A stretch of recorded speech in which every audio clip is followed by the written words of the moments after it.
Good evening! Isishare ko sa inyo itong lutong bahay ng ulam namin ngayon, ang ginisang baboy na may konting gulay.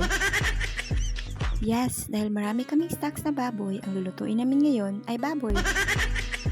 Kidding aside, bitaw para may konting kulay sa gulay ng white gabi, may batong okra, kalabasa, kalabasang puti, and pechay. So all set and ready, so maglagay na tayo ng onting oil. Isunod yung garlic and onion, and if mag-golden brown na, isunod na ilagay itong 1 kilo of baboy. Yeah, mas marami yung baboy kaysa gulay. Unya, ukayon. Ukay-ukayo giday, and then takpan for 2 to 3 minutes para mag-soft yung baboy. Ito na after 3 minutes, then lagyan ng 1/2 cup of soy sauce and 1 cup of water. After water, isunod na dayon itong white gabi, and then takpan for another 2 minutes. After 2 minutes, sunibukal na, isunod na dayon itong mga natitirang gulay. Then, ukay-ukayon gud nimo siya dayon, di mangitaglain. Bitaw, last na ilagay itong pechay. Then, after 1 minute, taran! Luto na! Sarap, diba? At dahil may nagka-crave ng gulaman at perfect, may nakita akong mango sa ibabaw ng mesa, hindi ko alam kung sinong mayari nito, di kinuha ko na.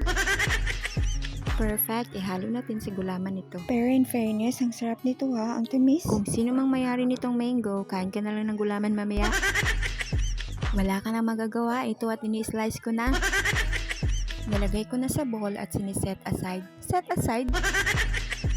Next kong ini-slice itong gulaman since malamig na. Ang sarap, kakaunon ako. Pagkatapos, nilagay ko na itong mango sa gulaman and then hinalo-halo. Next is 1 can of milk evaporada and 1 can of condensed milk. Yun lang kasimple. And then lastly, lagyan ng isa kasako na ice para malamig.